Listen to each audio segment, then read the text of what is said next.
فاطمہ رضی اللہ عنہا کی زندگی جو ہے بہرحال یہ بھی مسلمان عورتوں کے لیے نمونہ ہے.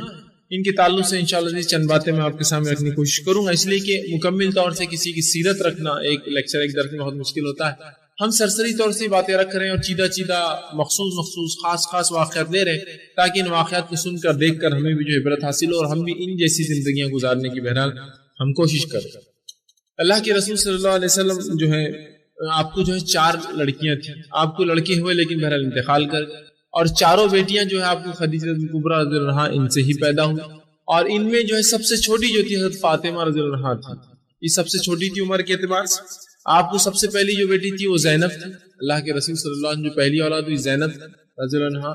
دوسری جو آپ کو جو ہے بیٹی تھی وہ رقیہ رضی اللہ عنہا. تیسری ام کلثوم رضی اللہ عنہا، اور چوتھی تھی فاطمہ الزہرا یا فاطمہ بتول، یا بہرحال بہت سے مختلف جو القاب ان کے نام کے ساتھ لگائے جاتے ہیں. فاطمہ رضی اللہ عنہا یہ آپ کی چوتھی بیٹی تھی، اور یہ جو ہے نبوت سے 5 سال پہلے پیدا ہوئی. مطلب اللہ کے رسول صلی اللہ علیہ وسلم کی عمر جب کم بیش 35 سال رہی ہوئی، آپ ابھی نبی نہیں بنے تھے، آپ کے مشن سے کم بیش یہ 5 سال پہلے جو ہے پیدا ہوئی.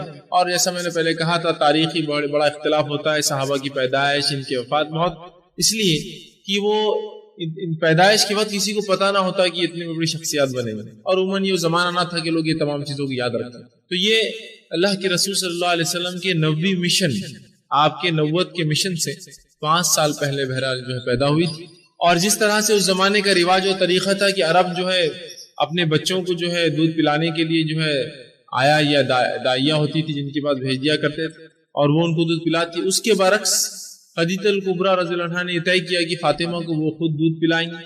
تو بہرحال یہ بھی ان کا ایک شرط تھا کہ اپنی ماں کا انہوں نے خود دودھ پیا، جبکہ اس زمانے میں عربوں میں طریقہ نہ تھا. ان کے پاس اولاد پیدا ہوتی اور اس کو وہ جو ہے فوراً بھیج دیتے. اس کا مقصد یہ نہیں تھا کہ وہ اپنی خوبصورتی کو باقی رکھے یا ان کے پاس کچھ اس کے تعلق سے غلط فہمی تھے.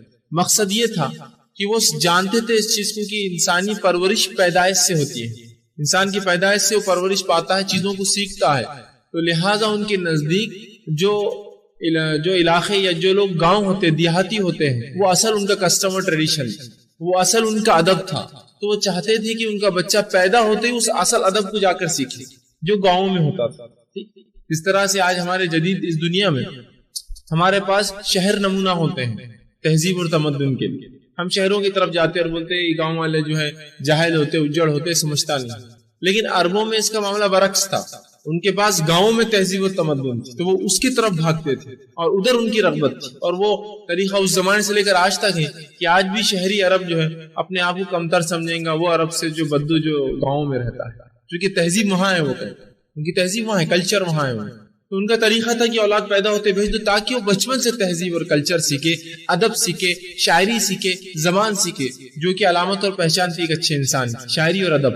تو فوراً اپنے بچوں کو بھیج دیتے تھے تاکہ وہاں جا کر وہ اصل چیز سیکھے. بہرحال لیکن یہاں جو ہے ان کی والدہ نے یہ طے کیا کہ اس بچی کو وہ خود دودھ پلائیں، اور یہ پھر جو ہے اپنی والدہ اور والد کی پرورش میں رہی، اور یوں ہی بہرحال ان کا معاملہ چلتا رہا. آپ پیدائش کی بات ہی جو ہے سلیم الفطرت تھی، نیک فطرت کی تھی، اور اپنے باپ محمد صلی اللہ علیہ وسلم کی جو ہے بہت جو ہے خدمت کرتی تھی، اور بڑی آپ کو الفت اور محبت تھی اپنے والد سے. دیگر 3 بیٹیوں کو بھی تھی بہرحال. لیکن ایک بات اس کی ایک اور چیز کی وضاحت میں ضروری سمجھتا ہوں اس سے پہلے کہ میں ان کا واقعہ لوں. عموماً یہ سمجھا جاتا ہے کہ یہی لوگ ایسا سمجھتے کہ ایک ہی بیٹی تھی اللہ کے رسول صلی اللہ علیہ وسلم حضرت فاطمہ. آپ کو 4 بیٹی تھی، چاروں میں سے ہی چوتھی تھی، اور چونکہ ان کو جنت کی بشارت ملی اس لیے ان کا واقعہ میں رکھ رہا ہوں. دنیا میں ہی جن لوگوں کو آپ صلی اللہ علیہ وسلم زبان سے جنت کی بشارت ملی میں ان کے واقعات رکھ رہا ہوں آپ کے سامنے. تو آپ یہ نہ سمجھے کہ باقی 3 بیٹیوں کی اہمیت نہیں تھی، وہ 3 محبت نہیں کرتی تھی، وہ فلاں. اگر ایک چیز کا تذکرہ ہو رہا ہے تو آپ اس کا نتیجہ دوسرے پہ وہ نہ کریں کہ وہاں وہ نہیں ہو رہا تھا یا وہ محبت نہیں، وہ تمام تھا. لیکن آج چونکہ ہم انہی کا واقعہ لے رہے ہیں تو انہی کی باتیں، انہی کی تعلق کی چیزیں میں آپ کے سامنے رکھنے کی بہرحال کوشش کر رہا ہوں. تو جو ہے آپ اللہ کے رسول صلی اللہ علیہ وسلم مشن میں بھی شامل تھے، جبکہ اللہ کے رسول صلی اللہ علیہ وسلم کو جو ہے بائیکاٹ کیا گیا. 3 سالہ جو بائیکاٹ تھا جس کو جو ہے شعب ابی طالب کہتے، شعب ابی طالب، اس میں بھی آپ جو ہے شامل تھے اللہ کے رسول صلی اللہ علیہ وسلم کے ساتھ، جبکہ آپ کی عمر بڑی کم تھی، 12 سال کی عمر تھی آپ کی، لیکن اس میں بھی آپ شریک تھے. اور اتنی تکلیفیں آپ نے برداشت کی اس کے اندر کہ وہی تکلیفیں وجہ بنی آپ کے بعد میں انتقال کی، اس لیے کہ آپ کی وفات 29 سال کی عمر میں ہو گئی. تو وہی تکلیفیں جو 3 سال برداشت کی تھی اس سے جسم اتنا ہلکان ہو گیا تھا اور اتنا نقصان برداشت کر چکا تھا کہ آپ اس کے بعد بہت زیادہ عرصہ نہ جی اور 29 سال کی عمر میں آپ جو وفات پا گئے، انتقال کر گئے. تو یہ بہرحال اس تکلیفوں کا نتیجہ تھا جس کی وجہ سے آپ کی موت بھی جو ہے واقع ہوگی، کہ آپ بہت زیادہ دبلی پتلی اور کمزور ہو چکی تھی ان 3 سالوں کی تکلیف میں، جبکہ اچھے لوگ اس کے اندر جو ہے پریشان ہو گئے. لیکن تب بھی آپ صبر کے ساتھ رہی، تب بھی اپنے باپ کے ساتھ آپ نے تمام مشکلوں کو اور تمام چیزوں کو برداشت کیا. اس واقعے سے پہلے بھی اللہ کے رسول صلی اللہ علیہ وسلم کو جب بھی کوئی تکلیف پہنچتی، فاطمہ رضی اللہ عنہا فوراً بہرحال وہاں موجود ہوتی اور اپنی باپ کو جو ہے، چونکہ آپ کی 2 بیٹیاں جو ہے رسول اللہ کی جو ہے نکاح کر چکی تھی، بہرحال گھر میں 2 ہی ہوتی تھی اور یہ چھوٹی تھی، گھر کے باہر آتی جاتی تھی. تو رسول اکرم صلی اللہ علیہ وسلم کا جو بھی معمول ہوتا، آپ کہیں جاتے تو یہ فوراً پیچھے نکل جاتی. آپ چھوٹی تھی عمر میں تو بہرحال کوئی اتنا مسئلہ نہیں تھا، آتی اور جاتی اور بہت خیال رکھ. حتیٰ کہ اللہ کے رسول صلی اللہ علیہ وسلم کے ساتھ جو سلوک ایک بار ہوا کہ ایک مشرک نے، ابو جہل بیٹھا تھا اور ایک دن ابو جہل نے کہا کہ محمد صلی اللہ علیہ وسلم نماز پڑھ رہے تھے کہ کاش اس نے جو ہے ایک اونٹ ذبح کیا تھا جو اپنے بتوں کے لیے کیا تھا، تو کہا کاش کہ آج کوئی محمد صلی اللہ علیہ وسلم پہ یہ اونٹ کی جو غلاظت نکلی تھی، اس کے جو جس کو اجڑی بولتے ہیں غلاظت، اور اس کا جو خون تھا، کوئی کاش کہ آج محمد صلی اللہ علیہ وسلم کی آنکھ پر یہ ڈال دے. کیونکہ وہ خود تو لیڈر تھا، نہیں چاہ رہا تھا کہ اپنی شخصیت کو بدنام کرے. تو ایک شخص اس نے تو اٹھا جس کا نام عقبہ بن ابی معیط تھا، اس نے کہا میں یہ کارنامہ انجام دیتا ہوں. کہا ٹھیک ہے جاؤ کارنامہ انجام دو. وہ گیا اور اونٹ کی بجڑی بہت وزنی ہوتی ہے، یاد رکھیں، اس لیے کہ وہ بہت بڑا جانور ہوتا ہے اور جانور کے جسم کا ایک بہت بڑا حصہ اس کی بجڑی ہوتی ہے. تو اس نے کیا کیا، وہ غلاظت اٹھائی اور لے جا کر اللہ کے رسول صلی اللہ علیہ وسلم کی پیٹھ پر رکھ دیا. اب ظاہر سی بات ہے بہت وزنی تھی وہ، آپ صلی اللہ علیہ وسلم سجدے کی حالت میں تھے، آپ اٹھ ہی نہیں پا رہے تھے سجدے کی حالت سے، اس لیے کہ بہت وزنی تھی وہ. اور اللہ کے رسول صلی اللہ علیہ وسلم کو نبوت جب ملی، آپ 40 سالہ انسان تھے. یاد رکھیں جسمانی اعتبار سے انسان 40 سال بولے تو اب اس کی تقویت، اس کے طاقت سے اب کمزور ہونا شروع ہو جاتا ہے. انسان کی عمر کا مرحلہ 25 سے 35 کا رہتا ہے، جس میں اس کی پوری توانائی، پوری قوت، طاقت، سمجھ کے ساتھ وہ جو ہے کام کر سکتا ہے. اس کے بعد کمزور ہونا شروع ہو جاتا ہے. آپ 40 سال کے ہو چکے تھے، 40 سے زیادہ عمر تھی. اس نے جب رکھ دی لا کر تو رسول اکرم صلی اللہ علیہ وسلم بہت ہلنے کی کوشش کی، بہرحال ہل نہ پائے. فاطمہ رضی اللہ عنہا کو جب پتا چلا کہ والد کے ساتھ یہ ہوا، آپ فوراً قریب تھی گھر سے، فوراً دوڑتی ہوئی گئی اور آپ نے کھینچ کر جو ہے اس اوجڑی کو اور خون کو اور وہ سب نکالا. اور رسول اکرم صلی اللہ علیہ وسلم اسی سجدے کی حالت میں تھے. پھر آپ نے پانی لایا اور اللہ کے رسول صلی اللہ علیہ وسلم کے جسم پر سے وہ دھویا اور آپ بہت پریشان رہتے، غمگین رہتی کہ مشرکین مکہ میرے والد کے ساتھ ایسا سلوک کیوں کرتے ہیں. اور یہ اول ایمان لانے والوں میں سے بھی یہ ہے، مطلب اپنی 4 بہنوں کے ساتھ یہ بھی اللہ کے رسول صلی اللہ علیہ وسلم پر ایمان لا چکی تھی. یاد رکھیں ان کی والدہ خدیجہ کبریٰ رضی اللہ عنہا ایمان لائی اور اس کے بعد فوراً جو ہے یہ 4 بیٹیاں بھی ایمان لائی. یاد رکھیں اب بہرحال کب یہ اس کے تعلق سے کوئی روایتیں نہیں ملتی، لیکن یہ بات ہے کہ اول اسلام لانے والوں میں سے بھی یہ ہے. کیا نمبر تھا بہرحال یہ بھی ہم نہیں جانتے.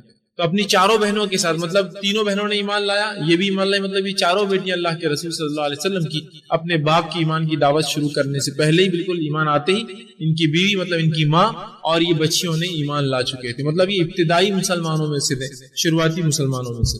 جب وہ انہوں نے جو ہٹایا اور اپنے والد کا دھویا، اس کے بعد جو اللہ کے رسول صلی اللہ علیہ وسلم اٹھے اور آپ نے بدعا دی اور کہا اللہ جو ابو جہل بن ہشام، شیبہ بن ربیعہ، عقبہ بن ابی معیط اور امیہ بن خلف کو اپنے شکنجے میں جکڑے. اور ہوا یوں کہ یہ جو ہے جنگ بدر کے اندر 3 مارے گئے اور چوتھا جنگ بدر میں جو ہے جس نے اللہ کے رسول صلی اللہ علیہ وسلم کی آنکھ پر جڑی اٹھا کر رکھی تھی وہ بہرحال پکڑا گیا اور قتل کیا گیا. اس لیے کہ آپ صلی اللہ علیہ وسلم نے کہا اسے قتل کرو، تو اس نے کہا اللہ کے رسول میں قریش سے ہوں، پھر بھی آپ کیا قتل کریں گے؟ تو کہا میرے بیٹوں کو کیا ہوا؟ کہا وہ بھی جہنم میں جائیں گے، اس لیے وہ بھی ایمان نہیں لائے. اور اس کے بعد جو ہے اللہ کے رسول نے کہا کہ اس نے بڑی مجھے جو ہے یہ اللہ کا دشمن بڑی تکلیفیں دی. اس نے ایک بار میں سجدے میں تھا تو آ کر اس زور سے گردن پر پیر رکھا اور مسئلہ کہ میری آنکھیں باہر آ گئی، مطلب تکلیف سے آنکھیں باہر نکل گئی. دوسری مرتبہ اس نے میرے سر پر لا کے وجڑی جو ہے اوپر رکھی تھی اور کہا اسے جو ہے قتل کرو. یہ اس لیے نہیں کہ رسول اللہ کو ذاتی اس نے تکلیف دی تھی اس لیے آپ نے قتل کرایا، اس لیے کہ اللہ کے نبی کو اس نے یہ تکلیف دی تھی اور ابھی جنگ میں بھی پکڑا گیا تھا. یاد رکھیں، نہیں تو آپ سمجھیں گے نفسیات، مطلب اپنی نفس کو تکلیف پہنچی اس لیے رسول اللہ بدلا. آپ صلی اللہ علیہ وسلم اور کوئی نبی اپنی نفس کو تکلیف پہنچے پر بدلا نہیں لیتا ہے. لیکن چونکہ یہ اللہ کا دشمن تھا، نبی کو پہلی زندگی میں تکلیف دے چکا تھا، مطلب توبہ کے کوئی راستے نہیں تھے اس کے کھلے اور یہ کوئی جو ہے نادم بھی نہیں تھا. دوسرا رسول اللہ کو تکلیفیں پہنچا، تیسرا جنگ میں بھی لڑنے آیا تھا اور جنگی قیدیوں کے ساتھ جو سلوک ہوتا ہے بہرحال ہم سب جانتے ہیں، جنگ بھی لڑنے آیا تھا بہرحال. اسی طرح جو ہے ان کے تعلق سے آتا ہے کہ ایک مرتبہ یوں ہوا کہ ابو جہل اور دیگر جو ہے قریش کے سرداران بیٹھے تھے اور پلاننگ کر رہے تھے کہ کیا کریں، اس مشن کو کیسے ہم روکیں. تو ابو جہل نے کہا طریقہ ایک یہ محمد صلی اللہ علیہ وسلم قتل کر دیتے. یہ بہرحال ارادے تو کئی تھے ان کے پہلے سے، اصل سازش تو انہوں نے جو ہے ہجرت سے پہلے کی تھی، جو رسول اللہ کو بتا دیا کہ آپ نے وہاں سے ہجرت کر لی. بہرحال جب فاطمہ رضی اللہ عنہا وہاں سے گزری، چھوٹی تھی آپ، گزری تو اس نے سن لیا، یہ خبر سن لی کہ یہ مارنے کا ارادہ رکھتے ہیں آپ صلی اللہ علیہ وسلم. فوراً گھر دوڑی آئے اور بہت رونے لگی اور اپنے والد سے کہا کہ اس طرح سے جو ہے وہ منصوبہ بناتے ہیں آپ کے خلاف، قتل کرنے کی سازش رچتے ہیں آپ کے خلاف. تو آپ صلی اللہ علیہ وسلم نے کہا ہے بیٹی گھبراؤ مت، اللہ جو ہے میری حفاظت کرے گا، تم کیوں خواہ روتی ہو؟ اپنے باپ کے لیے ظاہر سی بات ہے کوئی بچی پریشان ہو، جبکہ پورا جو ہے آپ صلی اللہ علیہ وسلم جس زمین پر ہے پوری زمین آپ کے خلاف ہے، ہاسٹائل ہے، آپ سے لڑنا چاہتا ہے، آپ کے خلاف بات کرتا ہے. تو اللہ کے رسول نے کہا کوئی بات نہیں، اور آپ صلی اللہ علیہ وسلم وضو کیا، گھر سے باہر نکلے اور تھوڑی سی مٹی اٹھائی اور مشرکین کی طرف پھینک دی، اور وہاں جا کر آرام کھڑے رہے. آپ نے نماز بھی پڑھی اور مشرکین پہ ایسا روب طاری ہوا، ارادہ تو تھا کہ میں کچھ قتل کریں گے، یہ کریں گے، سوچ رہے تھے، ایسا روب طاری ہوا، رسول اللہ کا اتنا ڈر اور خوف طاری ہوا کہ فوراً نکل کر بھاگ گئے. اور رسول اللہ صلی اللہ علیہ وسلم کی خصوصیت تھی، آپ نے فرمایا دیگر لوگوں کے مقابلے انبیاء کی مجھے جو خصوصیت ملی وہ یہ ہے کہ میرا روب، میرا ڈر 1 مہینے کی مسافت تک لوگ دشمنوں کے دل میں ڈال دیا گیا. 1 مہینے کی جو مسافت اس زمانے میں ہوتی تھی، اس دور تک رسول اللہ صلی اللہ علیہ وسلم کی ذات سے اتنے دور تک لوگوں کو خوف ہوتا تھا، روب ہوتا تھا آپ کا دل میں. تو بہرحال اتنا روب جمع کہ سب اٹھ کر بھاگ کھڑے ہوئے. اسی طرح ایک مرتبہ آپ جو ہے چونکہ ایمان لا چکی تھی، لوگ آپ سے چڑھتے تھے اور اتنی چھوٹی عمر میں آپ نے ایمان لائی. ابو جہل نے ایک بار دیکھا کہ فاطمہ رضی اللہ عنہا اکیلی جا رہی اور یہ ایمان لا چکی تھی، اپنے باپ کے مشن میں مدد کرتی ہے اور باپ کو کوئی تکلیف آئے تو بدلہ لیتی. جو ابو جہل نے کیا کیا، ایک بہت زوردار تمانچہ رسید کر دیا، بہت زوردار کھینچ کے تمانچہ مار دیا. کہا کہ اس طرح کرتی، ایمان لاتی، اپنے باپ پر فنا کرتی. ان کو بڑا برا لگا. یہ اپنے والد کے پاس نہیں گئی، سیدھا ابو سفیان کے پاس گئی، کیونکہ ابو سفیان ان کا سردار تھا، قریش کا سردار تھا، ہیڈ وہی تھا پورے اس کا. اور ہم جانتے فتح مکہ تک پوری فنڈنگ، پورا تمام چیزیں، اخراجات، لڑنے جھگڑنے میں سب یہ آگے تھا پورا. اس نے جتنے بھی مسلمانوں کے خلاف اکسائے، بعد میں بہرحال ایمان لائے. تو یہ فوراً سفیان کے پاس گئے، ابو سفیان کے پاس. کہا ابو سفیان یہ میرے کو جو ہے ابو جہل نے اس طرح سے کیا. ابو جہل بھی ایک بڑا سردار تھا لیکن اتنا بڑا نہیں تھا جتنا ابو سفیان تھے. تو جب جا کر انہوں نے ایک کمپلین کی تو ابو سفیان کو بڑا برا لگا کہ ٹھیک ہے جو بھی غلطی ہے اس کے باپ کی غلطی، بچی سے کیوں بدلہ تم لے رہے ہو، ظاہر سی بات. اور یہ اخلاق کی بھی خلاف، کسی بھی زمانے سے کسی بھی علاقے کے اخلاق کے خلاف ہے کہ آپ بچوں کو کچھ کہے. وہ کسی کا باپ کتنا ہی برا ہو بچے کو نہیں بول سکتے اس کے بدلے. ابو سفیان کو غیرت آئی کہ بات تو صحیح ہے اس بچی کی. وہ اٹھا اور کہا چلو میرے ساتھ چلو. گئی آپ کے ساتھ اور ابو سفیان وہاں پہنچا جہاں ابو جہل اپنے سرداروں کے ساتھ بیٹھا تھا. ٹھیٹی ٹہٹا اس کا چالو تھا کہ میں نے آج ایسا کیا، اس کو تمانچہ رچید کر دیا. تو جب ابو سفیان پہنچا تو ابو جہل کے پاس گیا اور کہا فاطمہ رضی اللہ عنہا کو اب اس کو تمانچہ دو. اور فاطمہ رضی اللہ عنہا جو ہے خوفزدہ نہیں تھی بالکل، گئی اور وہ اتنے زور سے تمانچہ دیا کہ جتنے زور سے پڑا تھا اتنے زور سے اس کو تمانچہ دیا. ابو جہل کو بہت عجیب لگا اور بہت ذلیل بھی ہوا، اتنے بڑے سرداروں میں اس کو واپس تھپڑ ملا، اس کا بدلہ اس کو دیا گیا جبکہ اس نے تو اکیلے مارا تھا. بہرحال ابو سفیان نے لیکن بدلہ دیا اور کہا آئندہ ایسی حرکت نہیں کرنا بچوں کے ساتھ، اور چلا گیا. حضرت فاطمہ رضی اللہ عنہا پھر اپنے گھر گئی اور پھر والد سے کہا کہ آج ایسا ہوا، میں نے جو ابو سفیان کو جا کر کمپلین کی. اس کے ابو سفیان نے آ کر جو مجھے یہ کہا اور میں نے ابو جہل کو خوب رچا، زوردار چماتا جو ہے تمانچہ کا رسید کر کے آئی. اللہ کے رسول خوش ہوئے، کہا ٹھیک ہے اچھا کیا. اور ابو سفیان کے لیے دعا کی کہ اللہ ابو سفیان کو ہدایت دے. اور شاید اسی دعا کا یہ نتیجہ تھا کہ ابو سفیان فتح مکہ کے وقت جو ہے پھر ایمان لایا. بہرحال تو یہ واقعہ بھی مطلب اسلام کے لیے بڑی تکلیف ہے. صحیح اسلام کے لیے آپ نے بچپن سے ہی جو ہے مشرکین کی مار بھی کھائی، اندازہ لگایا. اب ظاہر سی بات ہے اور بھی کئی واقعے ہوئے ہوں گے، یہ چونکہ ایک سردار تھا اس لیے سیرت میں واقع آتا ہے. اور بھی کئی لوگوں نے اذیتیں دی ہوں گی. جب مارنے پہ کوئی آدمی اتر جائے تو تانے کتنے دی ہوں گے اندازہ لگایا جا سکتا ہے نا. چھوٹی بچی ہے جس کا باپ ایک مشن پہ ہے، جس کے مشن کے خلاف پوری دنیا ہے، ان بچوں کو کتنے تانے سننا پڑتے ہوں گے معاشرے اور ماحول. یہ ایک اندازہ لگایا جا سکتا ہے کہ آج کے سماج میں اگر کوئی انسان صحیح کتاب و سنت کے مطابق عمل کرے تو لوگ اس کو تانے تشنی دیتے ہیں. تو یہ تو پورے دنیا کے خلاف ہی بات کر رہے کھڑے ہو کر، ان کی بت پرستی کے خلاف بات کرتے ہیں، ان کے سماج کے پورے رسم و رواج کے خلاف بات کرتے ہیں کھڑے ہو کر. تو ظاہر سی بات ہے کتنے کچھ تانے تشنیات، چبکنے، بری باتیں، گندی باتیں، گالیاں، جسمانی اذیت، ذہنی اذیت، مالی تکلیفیں سب برداشت کرنی پڑی. تو بہرحال یہ بھی انہوں نے جو ہے ایک دم مضبوطی کے ساتھ جو ہے برداشت. اسی طرح جو ہے جب جو حمزہ رضی اللہ عنہ اور عمر ابن خطاب رضی اللہ عنہ جو ایمان لائے تو تب مشرکین بہت گھبرا گئے اور کہا یہ تو بہت خطرناک معاملہ ہوتا جا رہا ہے. 2 بڑے بڑے لوگ ہم میں سے نکل گئے اور حمزہ رضی اللہ عنہ اور عمر ابن خطاب بس یہ 2-4 دن کے فاصلے سے ایمان لائے. ان کے ایمان لانے سے اسلام کو تقویت مل گئی اور کھل کر ہی نماز پڑھ سکے مسلمان پہلی مرتبہ. تو مشرکین کو بڑا خوف ہوا. ابو جہل نے ایک میٹنگ رکھی اور کہا اب کیا کرا جائے. تو نظر بن حارثہ ایک سردار تھا جو کہ اس سے پہلے بھی ایک چال مسلمانوں کے خلاف چل چکا تھا. نضر بن حارثہ کی سازش کیا تھی؟ نضر بن حارثہ نے کیا کیا تھا؟ جب اللہ کے رسول دعوت و تبلیغ کر رہے تھے، اس نے کہا محمد صلی اللہ علیہ وسلم پچھلے قصے سناتے لاتے، تو میں بھی کیا کرتا ہوں کچھ.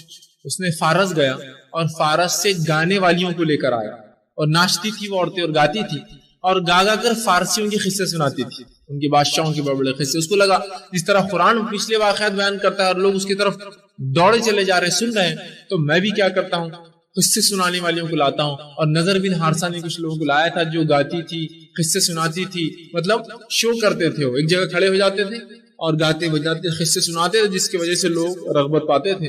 تو کہ نضر بن حارثہ نے اس زمانے کا جو میڈیا تھا اس کو استعمال کیا مسلمانوں کو اپنے عقیدے سے، اسلام سے اور لوگوں کو روکنے کے لیے، جس طرح سے آج ہی بہرحال نضر بن حارثہ کے نقش قدم پر لوگ میڈیا کا استعمال کرتے ہیں لوگوں کو اسلام سے دور رکھنے کے لیے. پھر اس کے بعد اللہ رب العزت نے سورہ لقمان کی آیت نمبر 6 نازل کی تھی کہ وہ لوگ جو ایسی باتیں لے کر آتے ہیں جن کی دلیل اللہ نے نہیں دی، جس کا علم ان کو بھی نہیں ہے، وہ ایسی باتیں تھی جس کی کسی کو علم نہیں تھا کیا ہے وہ کیا واقعہ تھا، ان کے لیے دردناک عذاب ہے.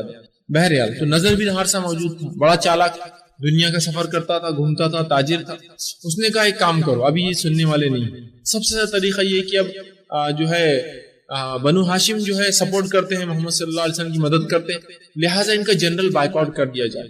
اور طے یہ کیا گیا، اس نے کہا کہ اب ان کیا کریں گے، جو ہے ابو طالب جو ہے ان کے پاس ایک حویلی تھی، کہا اس حویلی میں ان تمام کو قید کر دیں گے. اسی لیے اس 3 سالہ واقعے کو شعب ابی طالب کہتے ہیں، شعب ابی طالب. تو کہا ان کو ہم کر دیں گے اور جنرل بائیک آؤٹ، کوئی شادی نہیں کریں گے ان کی بچیوں سے، کوئی ان کو کوئی چیز کھانے پینے نہیں دیں گا، اور بھوک اور پیاس خود ان کو جو ہے مجبور کر دیں گے کہ یہ آ کر پھر ہمارے ساتھ مل جائے. سب کو لگا آئیڈیا بہت اچھا ہے، اس لیے کہ بنو ہاشم سے لڑ تو نہیں سکتے، اس لیے کہ ان کا بڑا مقام ہے دنیا کے اندر، عزت ہے ان کی قریش کے قبیلوں. تو کہا یہ کام تو کر سکتے ہیں، اور سب کو اندر ڈال دیا گیا، بند کر دیا گیا، جس کے اندر خدیجہ الکبریٰ زنہا بھی تھی، آپ کی تینوں بیٹیاں بھی تھی، اور ساتھ میں یہ چوتھی بیٹی فاطمہ رضی اللہ عنہا بھی اس زمانے میں آپ صلی اللہ علیہ وسلم کے ساتھ تھی. اور اس تکلیفوں کو مسلمانوں نے بالکل برداشت کیا. 3 سال تک یہ تکلیفیں چلی، کھانے پینے کے جو بین لگایا انہوں نے، کھانا پینا، نکاح شادی بیاہ کچھ نہیں کیا، کمپلیٹ سوشل بائیک آؤٹ کیا.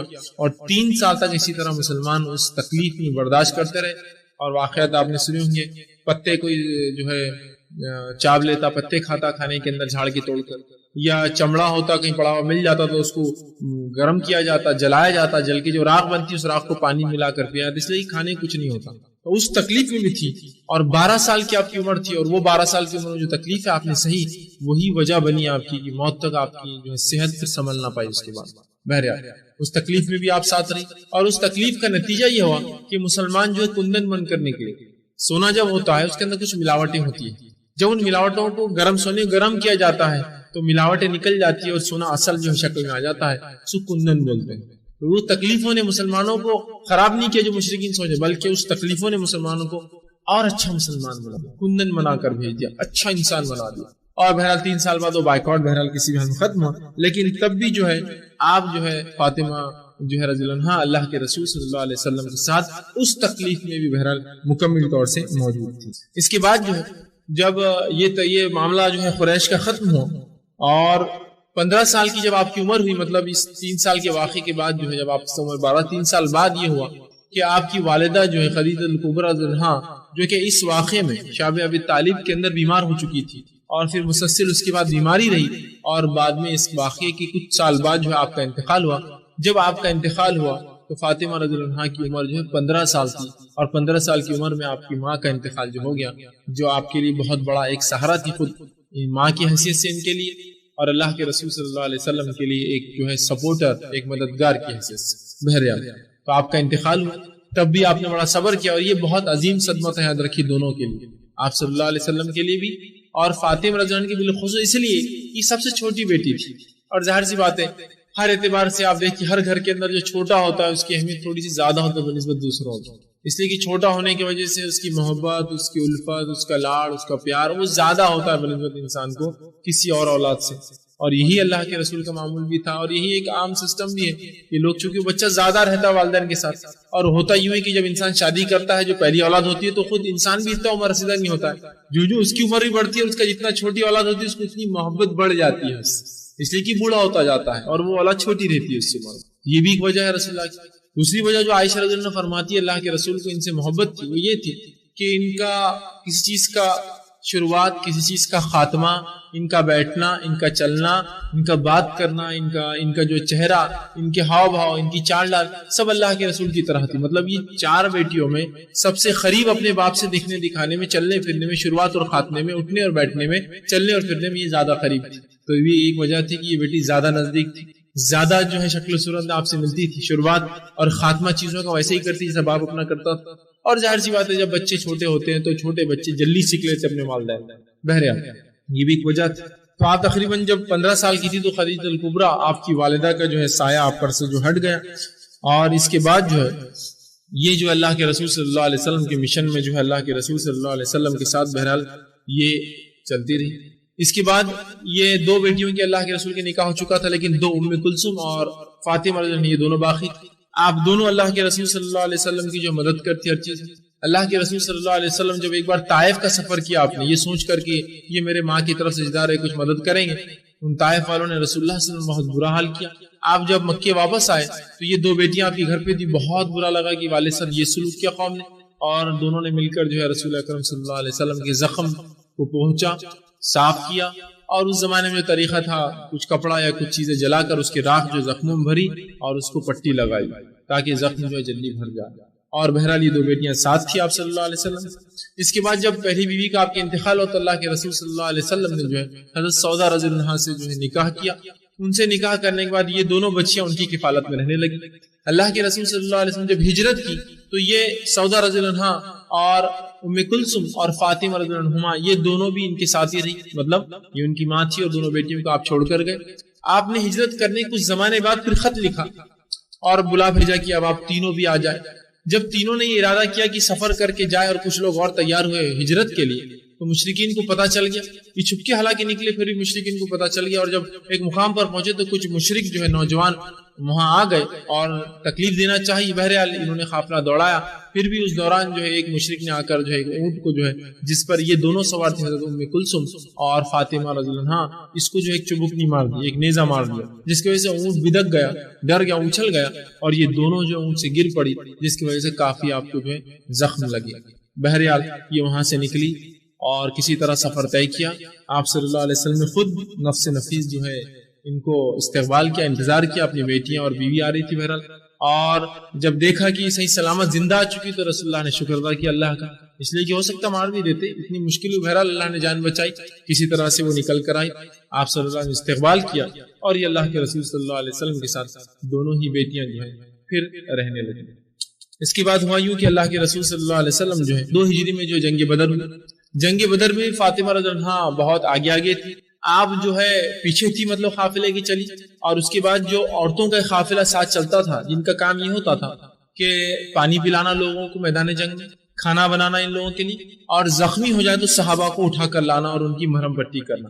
یاد رکھیے یہ کام مسلمان عورتیں پیچھے رہ کر کرتی تھی اس زمانے میں، اور وقت آئے تو یہ جنگیں بھی لڑتی تھی. یاد رکھیے کہ اگر دشمن گھس جائے پیچھے سے اور دشمن کو معلوم ہوتا عورتیں، یہ جنگ کے ادب اور اخلاق کے خلاف تھا کہ عورتوں پر حملہ کرے کوئی، پھر بھی لیکن اب جب ہارنے پہ آیا معاملہ تو کچھ نہ کچھ تو انسان بدلہ لینے کرتا ہوتا ہے. عموماً دشمن جو جنگوں میں عورتوں میں گھس جاتے. بہرحال یہ اس میں تھی، اور جنگ بدر میں انہوں نے خوب جو ہے مسلمانوں کی خدمت کی.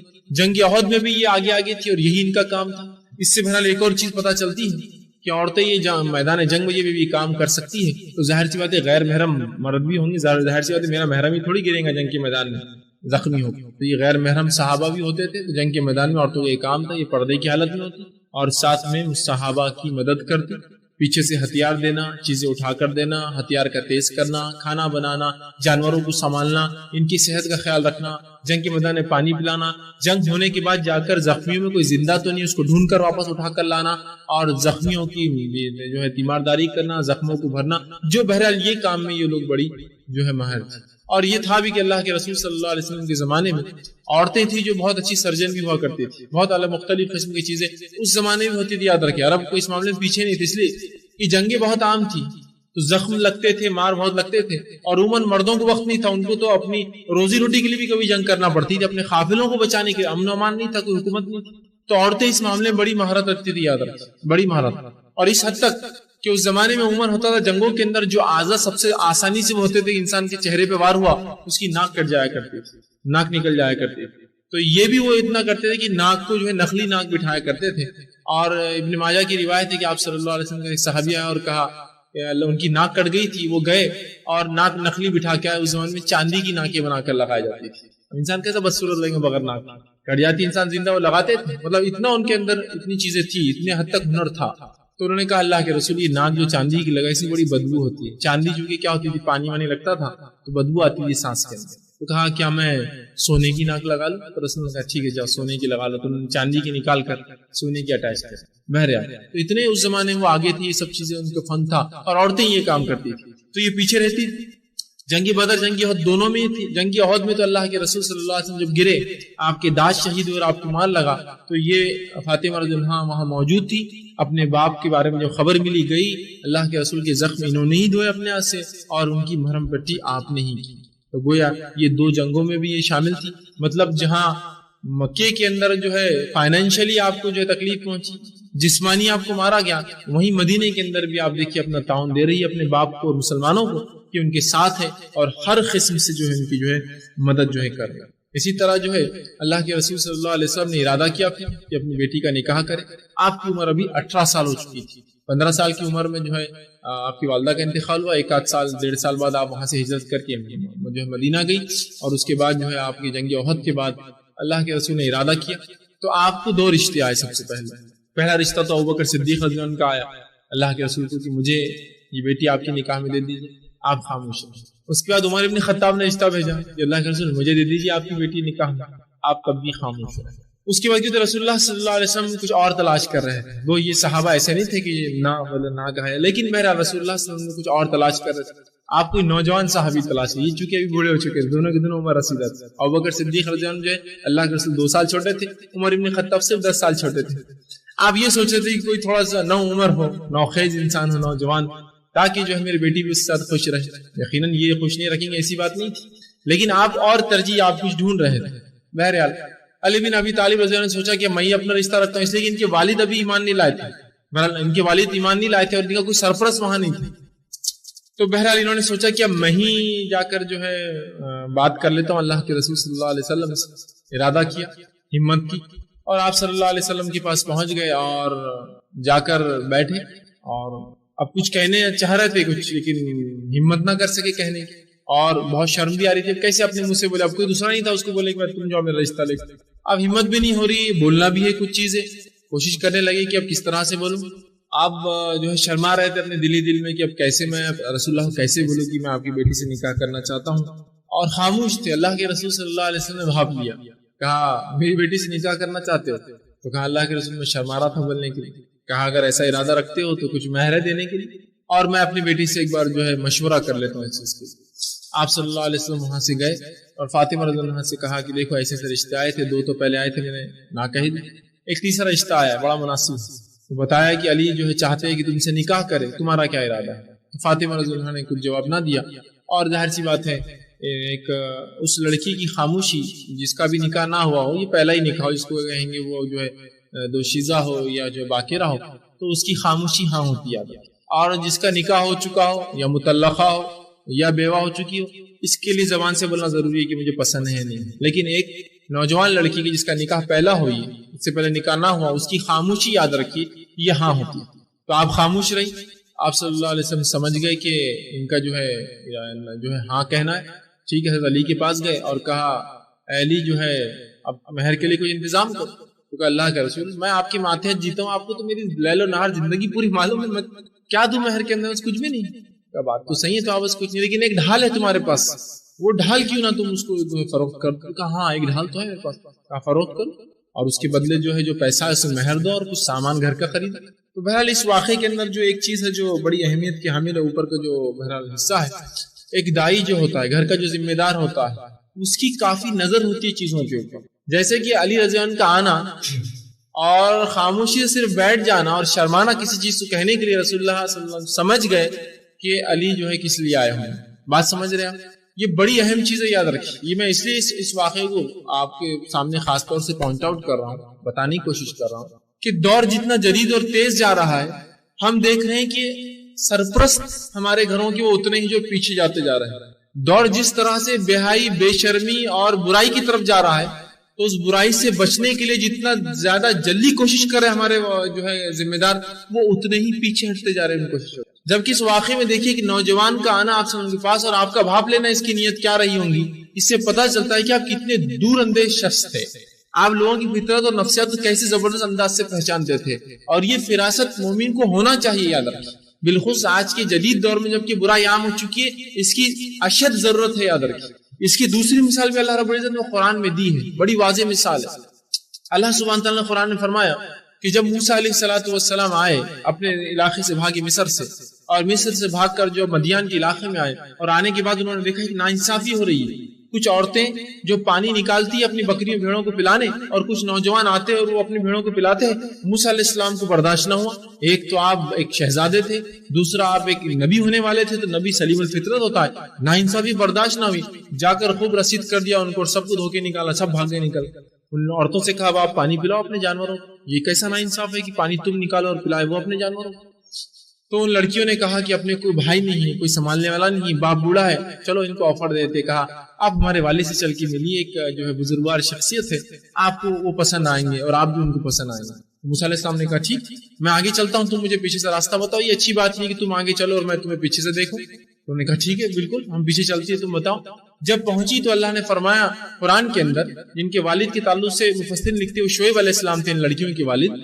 دو میں سے بڑی نے کہا، قرآن نے کہا ان دو میں سے، مطلب دو لڑکیاں تھیں وہاں اگر ہوں گی، دو میں سے بڑی نے کہا اپنے والد سے کہ یہ جو نوجوان بڑا طاقتور اور جو ہے امانتدار ہے. اشارہ کیا اپنے والد کو، کیا کہا کہ یہ نوجوان جو ہے قوی ہے، طاقتور، اس لیے کیا ہم کو جو انسان چاہیے بھیڑے چرانے والا، شیروں اور بھیڑیوں سے اپنے بھیڑوں کو بچانے والا، اس میں وہ طاقت بھی ہے، اس لیے جس نے ابھی لڑا ہمارے لیے، اور امانت دار ہے، یہ ہم کو دغا بازی نہیں کرے گا.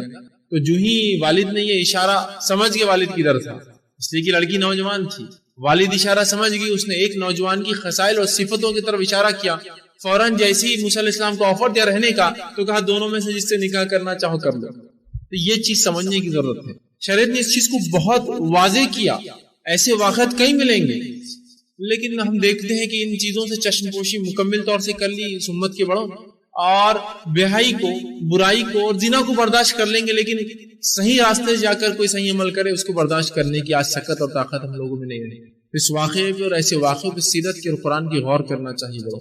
تو یہاں فوراً جیسی اللہ تعالیٰ یا رسول اللہ بھاگ گئے، ایک نوجوان کیا خواہش کر سکتا ہے اس حال میں، اس بدحالی میں، مدینے کی زندگی میں جب جنگ و جدال کا معاملہ ہے. ایک ہی چیز ہے اس کے پاس جو نہیں ہے، وہ یہ ہے کہ اس کے پاس کوئی بیوی نہیں ہے، اور شرما بھی رہا ہے بولنے کے لیے. سمجھ گئے؟ کہا نکاح کرنا چاہتے ہیں؟ کہا ہاں. تو کہا آپ چلو کچھ لاؤ مہر کے لیے. تو کہا کچھ بھی نہیں. تو کہا وہ بختر. کہا ہاں وہ ایک ہے. کہا لاؤ. اس کو جو ہے بیچا گیا، جو کہ 400 درہم میں بکا. آپ صلی اللہ علیہ وسلم نے کہا آدھا مہر دے دو اس کو، اور اس کے آدھے پیسوں کے اندر جو ہے تم جا کر جو ہے گھر کا سامان لاؤ. بلکہ ایک روایت میں آپ نے خود لا کر دیا. بہت سے لوگ بولتے ہیں اللہ کے رسول نے حضرت فاطمہ کو جہیز دیا. بھائی جہیز نہیں دیا، وہ داماد کے پیسوں سے لا کر دیا سب. اگر اس کو جہیز بولتے تو بہت اچھا جہیز ہے، یہ سب دو، پھر سب کو دینا چاہیے کہ بھائی جو لڑکا شادی کرنا چاہ رہا اس کو بولے آئیے بھائی. پھر وہ بولے کہ بھائی آپ کی بیٹی کو جو چیزوں کی ضرورت ہے آپ خوشی دیجیے. پھر وہ سدھر کے لائیے 2-4 لاکھ روپے دیجیے. پھر آپ بولے یہ لیجیے 2-4 لاکھ روپے. پھر وہ سدھر جا کے سامان خریدے اور لا کر بولے یہ جہیز ہے. بہت اچھی بات ہے، تو بہت اچھا جہیز ہے، ایسا تو ہونا چاہیے. تو آپ صلی اللہ علیہ وسلم نے جہیز نہیں دیا، بلکہ علی سے کہا علی اب جب شادی کر رہے تو کیا ہے واپس اخراجات خرچے کو مہر کو؟ تو کہا کچھ بھی نہیں. تو کہا بیچو 200 اس کو دو، اور 200 میں ایک تکیہ چمڑے کا، ایک چارپائی تھی، ایک برتن تھا جس میں کھانا بنایا تھا، کہ بہت معمولی سی چیز ہے جو علی کے پاس کچھ بھی نہ تھا، اس لیے کہ گھر بار چھوڑ کے آئے تھے مکہ سے، لا کر آپ نے دیا. اور وہیں جب حضرت علی بیچ کے آئے اسی وقت، یہ شاید 1 دن یا 2 دن کا واقعہ، کوئی لمبا عرصہ نہیں گزرا کہ ابھی علی تمہارا رسم ہوگا، رسم کے بعد پھر طے ہوگا تمہاری شادی کب ہوگی، پھر ابھی 2-4 سال رکو، فاطمہ تو 18 سال کی ہے، ابھی تو دیکھا جائے گا. نہیں، یہ کچھ بھی نہیں ہو. اللہ کے رسول نے فوراً علی جب بیچ کر آئے تو کہا یہ 200 اس کو دے دو فاطمہ، 200 کا سامان میں لا لیتا ہوں. اور کہا جا کر جلدی جو ہے ابوبکر، عمر، عثمان، جو ہے زبیر، طلحہ، جو اعلان کر کے اور جلدی سے عبد الرحمن، وہ فوراً گئے اور سامان بھی لایا، اور سب صحابہ کو بلا اپنے گھر میں بلایا اور کہا کہ میرا ارادہ ہے اپنی بیٹی کا نکاح میں علی سے کر دوں، تو لہٰذا آپ سب کو اسی کے لیے میں نے بلایا ہوں. اور حضرت علی سے کہا اب تم ہی خطبہ نکاح پڑھو. حضرت نے کہا مجھے شرم آ رہی. تو کہا نہیں تم ہی پڑھو تمہارا خطبہ نکاح.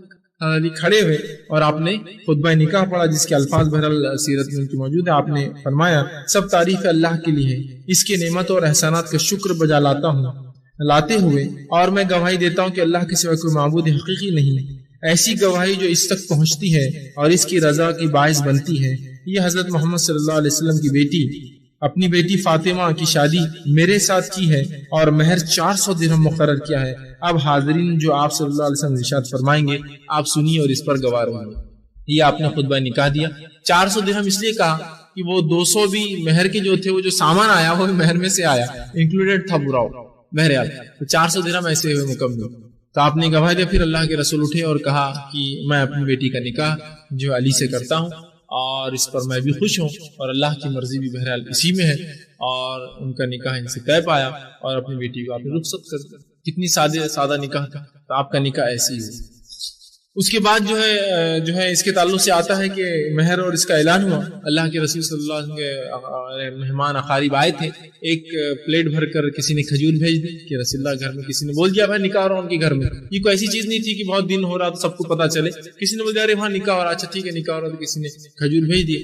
آپ صلی اللہ علیہ وسلم کھجور جو ہے وہ پلیٹ ایک دوسرے کو دیتے گئے. سب صحابہ نے اس میں سے کھایا, ختم ہو گیا. اس کے بعد حضرت علی کی طرف سے جو ہے کسی ایک صحابی رسول نے کہا کہ میں علی کی طرف سے, بلکہ ایک روایت میں آتا ہے کہ حمزہ رضی اللہ عنہ نے کہا کہ میرے بھتیجے کا نکاح ہوا ہے, تو لہٰذا انہوں نے ایک جو ہے اونٹ ذبح کیا اور علی رضی اللہ عنہ کا اس میں ولیمہ ہو گیا. بس اتنا ہی بولے آپ کی جو ہے شادی. اس کے بعد جو ہے آپ نے اپنا گھر بسا لیا. حضرت علی رضی اللہ عنہ کا گھر تھوڑا سا مسجد نبی سے دور تھا, مدینے کے آخر حصے میں تھا. تو فاطمہ رضی اللہ عنہ کا ارادہ تھا کہ میں کاش کی مسجد نبوی کے نزدیک رہوں. رسول اللہ بھی سوچتے تھے کاش کی ان دونوں کو میں کسی طرح سے مسجد نبوی کے نزدیک لا لوں تاکہ بیٹی میرے نزدیک رہے, علی بھی نزدیک رہے. سہارا رہتا ہے کہ انسان کو. بوڑھے بھی تھے آپ صلی اللہ علیہ وسلم. ارادہ تھا بہرحال, لیکن کوئی ایسا وہ نہیں تھا. ایک صحابی رسول نے ایک بار کہا اللہ کے رسول میرے مسجد نبوی کے پاس 4-5 گھر ہیں, آپ اگر کوئی چاہے کہ, تو صحابہ سمجھ گئے رسول اللہ کیا ارادہ ہے, تو ایک اس میں سے کوئی گھر اپنی بیٹی کو دے دے, فاطمہ کو یا علی کو, جو آپ چاہے کریں. رسول اللہ نے ان کا نذرانہ قبول کیا اور حضرت علی رضی اللہ عنہ کو بلا کر کہا تم لوگ یہاں رہو.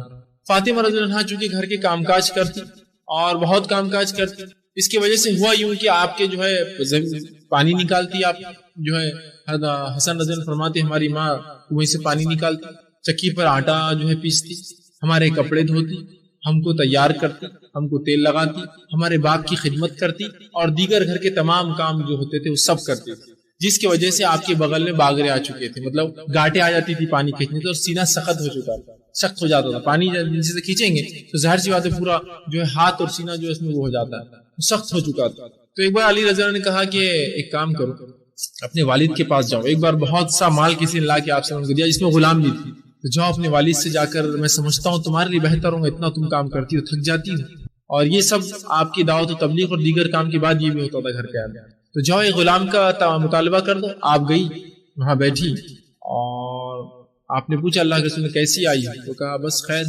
کیسے کیا آنا ہو, تو کہا سوچا سلام کر لو آپ سے. ہمت نہیں بولنے کی, واپس چلے گئے. حضرت علی نے کہا کیا ہوا, تو کہا میری ہمت نہیں ہوتی اپنے باپ سے مانگنے کی. تو کہا میں چلتا ہوں, چلو دونوں جائیں. جب دونوں گئے تو رسول اللہ کو سلام کیا, آپ نے جواب دیا. آپ نے کہا کیا بات ہے, بیٹی داماد دونوں گھر پر آ گئے, کیا بات ہے. اب دونوں ایک دوسرے کو اشارے کرنے لگے, تم بولو تم بولو, تمہارا آئیڈیا تھا تم, مطلب دونوں وہ کرنے لگے. آپ سے فرمایا کیا بات ہے, تو فاطمہ نے کہا کہ ہم سوچ رہے تھے کہ اگر اب ایک غلام آپ ہم کو دے دیتے, چونکہ آپ بہت سا مال غنیمت آیا ہے یا کسی نے تحفہ دیا بانٹ ہی رہے, ایک غلام ہم کو دے دے تو کام کاج میں کوئی سہولت ہو جائے. اس لیے کہ حضرت علی نے کہا یہ بہت تھک جاتی ہے دن بھر اور رات میں بہت تھکان کے ساتھ سوتی ہے, پھر دن ہوتا ہے پھر کام کرتی ہے. اللہ کے رسول نے کہا میرا ارادہ ہے یہ مال جو مجھے ملا ہے میں اصحاب صفہ میں بانٹوں. اصحاب صفہ اس زمانے میں بہت غریب غربت کی حالت میں تھے, اتنی غربت کی حالت میں تھے کہ ابو ہریرہ رضی اللہ عنہ فرماتے ہیں کہ اتنے غریب تھے ہم اصحاب صفہ, وہ بھی اس میں تھے کچھ سال شامل, کہ ہمارے پاس پہننے کو کپڑا بھی تھا, ایک کپڑا پہنتے تھے اور وہ بھی اتنا چھوٹا ہوتا تھا صرف نیچے کے حصے میں کہ اگر جھک جاتے نماز میں تو شرمگاہ کھل جاتی, اتنا چھوٹا رہتا تھا, بہت مشکل. مطلب اس کو عام زبان میں کہیں گے شرمگاہ چھپانے کے لیے ایک انڈرویئر بھی نہیں تھی, مطلب اس میں بھی صرف ٹکڑے تھے جو آگے پیچھے سے لگاتے تھے کہ اگر جھک جائیں گے تو شرمگاہ کھل جائیں گے, تو نماز بھی بہت سمٹ کر جھک کر کوئی بیٹھ کر پڑھنا پڑتا. رسول اللہ کا ارادہ ہوا ان کی غربت کو دور کر دے, بہت غریب صحابہ تھے, تو کہا میرا ارادہ ہے یہ سب چیزیں میں اصحاب صفہ میں تقسیم کر دوں, تو تم کو تو نہیں دے سکتے. ہاں تم اپنی تھکان دور کرنا چاہتی ہو تو ایک چیز سن لو مجھ سے, کہ ہر رات جب سو تو 33 بار سبحان اللہ, 33 بار الحمدللہ اور 34 بار اللہ اکبر پڑھ کر سونا, اللہ تمہاری تھکان کو دور کر دے گا. جو تم کو غلام چاہیے وہ غلام کے بدلے میں تمہارے لیے خیر ثابت ہے. اس واقعے سے ایک بات یہ بھی پتہ چلتی ہے فاطمہ رضی اللہ عنہا کی، تو ان کی زندگی کا یہ واقعہ آتا ہے، دیگر صحابیہ کا نہیں آیا، یہ بالکل واضح آیا. آپ گھر کے کام کاج کرتے ہیں. ایک غلط فہمی جو عموماً ہوتی ہے عورتوں کو وہ یہاں دور ہوتی ہے، وہ یہ ہے کہ قرآن حدیث میں کہیں بھی عورتوں کو کام کرنے کا حکم نہیں دیا گیا. میں بھی مانتا ہوں نہیں دیا گیا، کہیں بھی نہیں کہا گیا کہ تم برتن دھوئیں گے، کپڑے دھوئیں گے، فلاں کریں گے. یہ بات درست ہے، لیکن یہ بات بھی آپ کو ماننا ہوگی کچھ چیزیں فطری رہتی اس کو بولنے کی ضرورت نہیں رہتی. کچھ چیزیں فطری رہتی اس کو بولنے کی ضرورت نہیں رہتی. تو کچھ چیزوں کو بتانا نہیں پڑتا کہ یہ ایسی ہے، فطری ہوتی ہے. دوسرا، انسانی محبت کا تقاضا کیا ہے مجھے بتائیے. دنیا میں انسانی محبت کا تقاضا کیا ہوتا ہے؟ دنیا میں لوگوں کو لوگ کیوں محبت کرتے ہیں اس کا کوئی اصول بتائیے. لوگوں سے لوگوں کی محبت کرنے کا پہلا اصول دنیا میں آپ یاد رکھیے یہ ہے کہ جو جتنی خدمت کرتا ہے دنیا اس سے اتنی محبت کرتا ہے نا. یہی اصول ہے. انبیاء علیہ الصلوۃ والسلام سب سے زیادہ لوگ محبت کرتے، کیوں؟ ان کی خدمت انسانیت کو سب سے عظیم ہوتی، ان کی قربانی انسان سب سے عظیم ہوتی. اس کے بعد جو ایجادات انکشافات اور یہ کرتے ہیں، کیوں ان سے محبت کرتی ہے لوگ؟ اس لیے کہ ان کی خدمت دنیا کو اتنی عظیم ہوتی ہے، ان سے فائدے اور نفع دنیا اتنے زیادہ اٹھاتی ہے. عام دنیا کے عام معاملات میں آپ سب سے زیادہ کس سے محبت کرتے ہیں؟ اس آدمی جو سب سے زیادہ آپ کا کام کرتا ہے، اس لیے کہ فطری تقاضا ہے کام کرنے والے سے محبت. تو لہٰذا انسان محبت اس سے کرتا ہے جو کام کرتا ہے. تو محبت حاصل کرنے کا پہلا ذریعہ وہ کام ہے. محنت کیجیے آپ دوسروں کو. اسی لیے ایک عرب کی خاتون نے ایک بڑا اچھا قول کہا تھا اپنی بیٹی کو جب اس نے نکاح میں دیا. یہ دور جہالت کی بات ہے کہ میری بیٹی جب تمہارا نکاح ہوگا تو تم اس گھر جا کر غلام بن جانا، دیکھنا تیرا شوہر تیرا غلام بن جائے گا. اصول محبت کا اصول ہے کام. تو بہرحال انہوں نے جو ہے خوب کام کاج کرتی تھی. بالکل واقع حضرت حسن کی بھی اس میں روایت ہے، اور اسی طرح خود اللہ کے رسول کے زمانے میں حضرت علی گواہی دیتے کہ میری بیوی اتنے کام کرتی کہ وہ تھک جائے گا. ٹھیک ہے. اسی طرح حضرت فاطمہ رضی اللہ عنہا جو ہے غزوہ احد میں بدر کے اندر بھی شامل رہی اور خدمت کی، لوگوں کی تیمارداری کی. اسی طرح آپ نکاح کے بعد بھی جو غزوہ خندق میں، غزوہ خیبر میں، فتح مکہ تک آپ کا یہ معاملہ رہا، اس میں بھی آپ شامل تھی اور پیچھے رہتی تھی، زخمیوں کی دیکھ بھال کرتی تھی اور تمام چیزیں. بہرحال آپ ساتھ ساتھ رہی تمام جنگوں کے اندر بھی اس کے بعد جو ہے. اسی طرح جو ہے بخاری کی روایت ہے نبی اکرم صلی اللہ علیہ وسلم دریافت کیا گیا کہ آپ کو لوگوں میں سب سے زیادہ کون پسند ہے؟ بخاری کی روایت ہے آپ صلی اللہ علیہ وسلم فرمایا کہ میری بیٹی فاطمہ. اسی طرح بخاری کی روایت میں آتا ہے میں عائشہ فرماتی ہے اللہ کے رسول صلی اللہ علیہ وسلم کے حلیے مبارک میں، دیکھنے دکھانے میں، ڈیل ڈول میں، چلنے میں اور شروعات کسی کام کی شروعات اور خاتمے میں فاطمہ آپ سے سب سے زیادہ قریب اور سب سے زیادہ نزدیک تھی، اور اسی لیے وہ آپ کی محبوب تھی. اگر وہ غمگین ہوتی تو آپ غمگین ہوتے، اگر وہ خوش ہوتی تو آپ خوش ہوتے. بہرحال اس کے بعد جو ہے ان کو فاطمہ رضی اللہ عنہا کو جو ہے پہلے بیٹے کی ولادت جو 3 ہجری میں آپ کی ہوئی. 3 ہجری جب تھی آپ کی جو ہے پہلے بیٹے کی ولادت ہوئی. علی رضی اللہ عنہ سے ان کا نکاح ہوا اور پہلے بیٹے جن کا نام اللہ کے رسول صلی اللہ علیہ وسلم نے خود رکھا، حسن آپ نے اس بچے کا نام رکھا، اور یہ پہلے آپ کے نواسے تھے اور حضرت علی کے پہلے بیٹے تھے، فاطمہ رضی اللہ عنہ کے بھی پہلے بیٹے تھے. تو ان سے ان کا جو ہے ان سے پہلی اولاد ہوئی. اس کے بعد جو ہے اس کے اگلے سال جو ہے 4 جو ہے ہجری کے اندر آپ کو دوسرے لڑکا ہوا اس کی ولادت ہوئی جس کا نام آپ صلی اللہ علیہ وسلم نے حسین رکھا. اور اس کے بعد تیسرے لڑکے کی ولادت ہوئی جو ہے 5 ہجری کے اندر جس کا نام جو ہے آپ صلی اللہ علیہ وسلم نے محسن رکھا. تو ان کو 3 لڑکے ہوئے، ایک پے در پے، پہلا حسن، دوسرا حسین اور تیسرا محسن. بہرحال حسن اور حسین زندگی پائے، محسن جو ہے بہت کم عمری میں جو ہے انتقال کر گئے.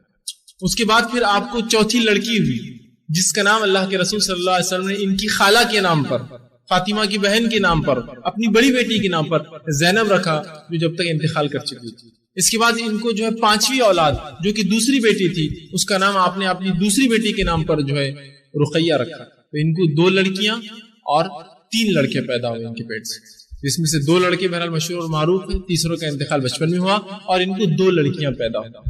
حسن اور حسین رضی اللہ عنہ کا کیا معاملہ تھا بہرحال اس کی تفصیلات میں جانے کی ضرورت نہیں ہے. اللہ کے رسول صلی اللہ علیہ وسلم بڑے لاڈلے اور چہیتے تھے.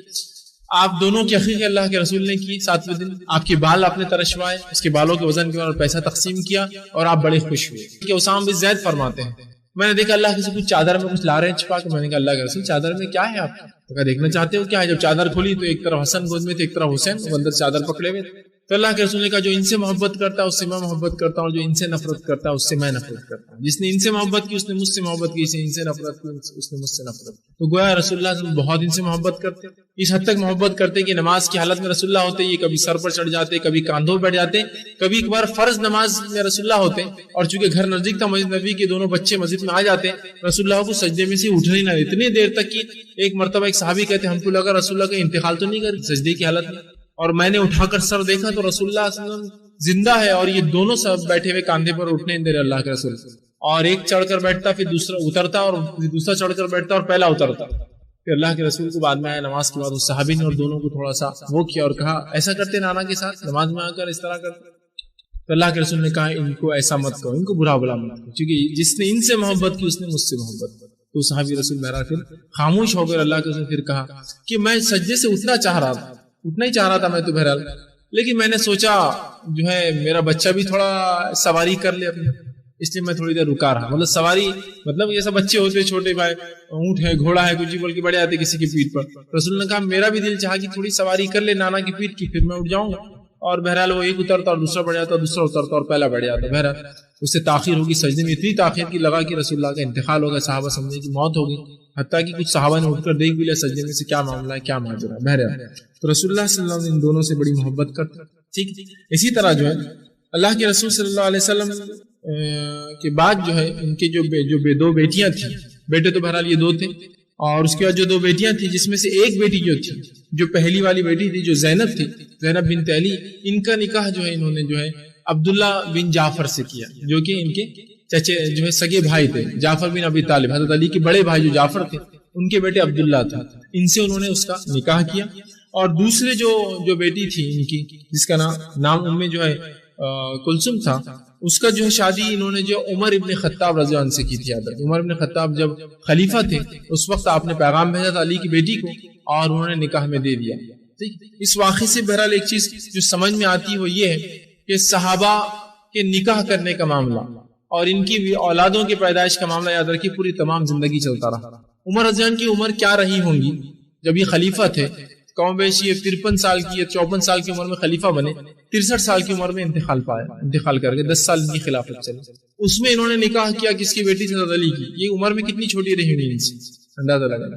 تو یہاں یہ معاملہ ہے اصل دینداری تقوی یہ بنیاد تھی۔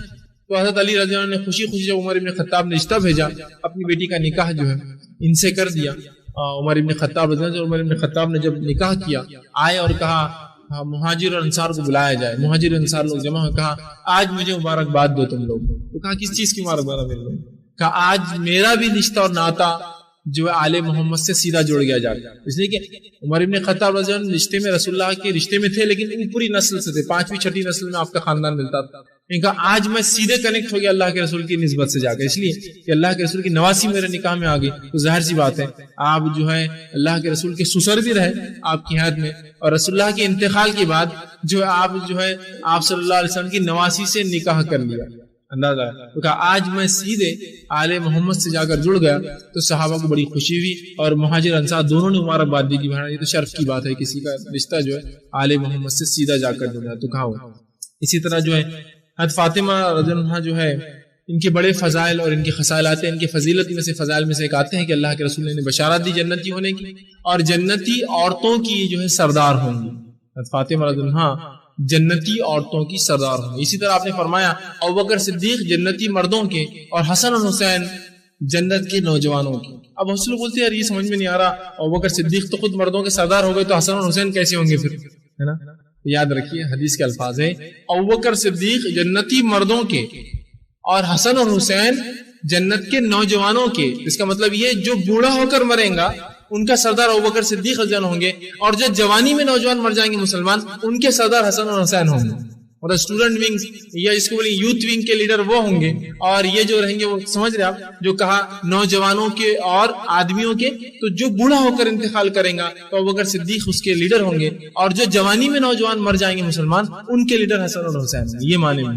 تو اسی طرح ان کے تعلق سے بھی کہا کہ تم عورتوں کی نوجوان جو ہے فاطمہ الزہرا یہ جو ہے عورتوں کی جو ہے لیڈر ہیں، اس لیے کہ دوسروں کے تعلق سے بھی ایسی خوشخبری آتی ہے۔ تو یہ وہ عورتیں جو جوانی میں انتقال کر جائیں گی ان عورتوں کی سردار فاطمہ جو ہے رضی اللہ عنہا جو ہے جنت کے اندر ہوں گی. تو یہ ان کے بہرحال فضائل ہے.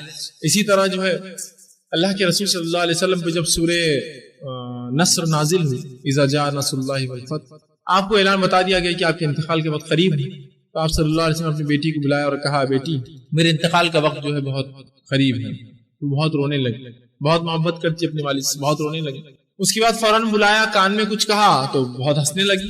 لوگوں نے کہا کیا بات ہے، جب اللہ کے رسول نے آپ سے کچھ کہا پہلے کان میں تو آپ رونے لگی، پھر آپ سے کچھ کان میں کہا ہنسنے لگی. تو کہا پہلے جب میں نے اللہ کے رسول کو اپنا کان دیا تو آپ نے کہا کہ میں بہت جلدی انتقال کرنے والا ہوں، اس لیے کہ سورہ نصر نازل ہوگی، تو مجھے بڑا غم ہوا اپنے باپ کے مرنے.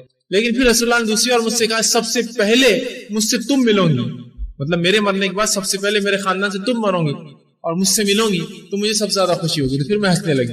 اور بہر اللہ کے رسول صلی اللہ علیہ وسلم کا انتقال ہوا ربیع الاول میں، اور اس کے 6 ماہ بعد ہی جو ہے حضرت فاطمہ جو ہے رضی اللہ عنہا کا بھی جو ہے انتقال ہوا. اور آپ جو اللہ کے رسول کے وفات کے 6 مہینے بعد جو ہے انتقال کر گئی. انتقال جب آپ کا ہوا تو آپ کی عمر 29 سال تھی، 29 ایئرس، 29 سال تھی. آپ کو 5 اولادیں ہوئی، 3 لڑکے 2 لڑکیاں. ایک اولاد بچپن میں انتقال کر گئی، 2 لڑکے بڑے ہوئے. بہرحال کیا حالات تھے، بہرحال واقعات حالات آپ جانتے ہیں. 2 بچیاں آپ کو تھی. اور حضرت علی رضی اللہ عنہ کو کئی بیویاں بھی تھی، یاد رکھیے اکیلی بیوی نہیں تھی. اور وہ سب بھی جو ہے اہل بیت میں شامل ہوتی ہے. کسی بھی عمل کا ثواب ہمیں تب تک نہیں ملتا جب تک کہ کسی فریضے کو سنت کے مطابق نہ کیا جائے. نماز حکم ہے، فرض ہے، اس کا طریقہ پھر سنت سے عمل کرنا پڑے گا. اور روزہ فرض ہے تو طریقہ پھر سنت سے دیکھنا. اسی طرح تو آئیے اس کی سنتیں کیا ہے.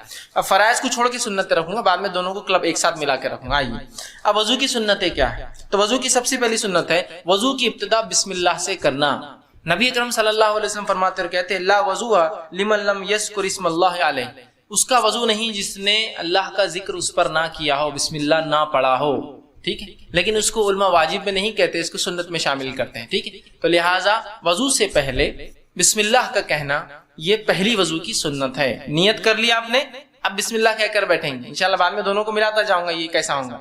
تو اب سب سے پہلے بسم اللہ سے وضو کو شروع کرنا. ٹھیک، اس کے بعد دوسری جو سنت ہے وضو کی یہ ہے کہ جب نیند سے بیدار ہو، فجر کی نماز یا عصر کی نماز کبھی سو کر اٹھتا آدمی، تو نیند سے بیدار ہونے کے بعد سیدھے وضو کے پانی میں ہاتھ نہ ڈالے، پانی کو باہر نکالے، 3 مرتبہ ہتھیلیوں کو اور ہاتھ کو دھو لے. اس کے بعد اگر ضرورت ہے تو پانی میں ہاتھ ڈالے، اس لیے کہ آپ صلی اللہ علیہ وسلم فرمایا جب تم سو کر اٹھو تو پانی میں سیدھے ہاتھ نہ ڈالو، اس لیے کہ تمہیں نہیں پتا کہ رات میں تمہارا ہاتھ یا نیند میں تمہارا ہاتھ کہاں کہاں گیا ہے. سمجھا، نیند میں آدمی ہے، کہیں بھی ہاتھ جا سکتا ہے. ٹھیک ہے، تو نیند سے بیدار ہونے کے بعد سیدھے ہاتھ نہ ڈالے. ہاں اگر بیدار ہے، آپ ہوشیار تھے اور ہاتھ ڈالنا ہے تو تھوڑا پانی لے کے پہلے ہاتھ اچھے دھولے اور پھر پورا ہاتھ ڈالے. سمجھ رہا، کبھی بیدار آدمی ہوتا لیکن اب کوئی چیز ہے نہیں تو پہلے تھوڑا ڈال کے ہاتھ دھولے اور اس کے بعد پھر پورا ہاتھ ڈال سکتا ہے. ٹھیک، تو نیند سے بیدار ہونے کے بعد 3 مرتبہ ہتھیلی دھونے کے بعد پھر وضو شروع کرے اور اس میں پانی میں ہاتھ ڈالے. ٹھیک، تیسری چیز جو سنت ہے وضو کی وہ یہ ہے کہ وضو سے پہلے مسواک کرے. اب ہاتھ دھو لیا آپ نے، اس کے بعد مسواک کرے، اس لیے کہ آپ صلی اللہ علیہ وسلم نے فرمایا، اور یہ جو ہے موطا امام مالک کی روایت آپ نے فرمایا اگر میری امت پر مجھے اس چیز کی تکلیف کا احساس نہ ہوتا تو میں ان پر مسواک کا کرنا واجب کر دیتا. نماز سے پہلے مسواک کا کرنا میں ان پر واجب کر دیتا. فرمایا اگر مجھے اپنی امت پر مشقت کا اندیشہ نہ ہوتا تو میں انہیں وضو کے ساتھ مسواک کا حکم دے دیتا، واجب کر دیتا. اور حکم مطلب آپ کا حکم آنا مطلب اس چیز کا عمل ہم پر واجب ہو جاتا، واجب کر دیتا کہ مسواک کرا کرو.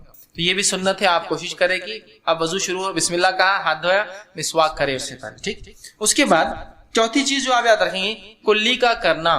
کلی کا کرنا یہ چوتھی سنت ہے، اور اس کے تعلق سے آپ صلی اللہ علیہ وسلم فرماتے اور کہتے ہیں اذا توضأت فمزمز، یہ ابو داؤد کی روایت ہے، جب تم میں سے کوئی شخص وضو کرے تو کلی کرے.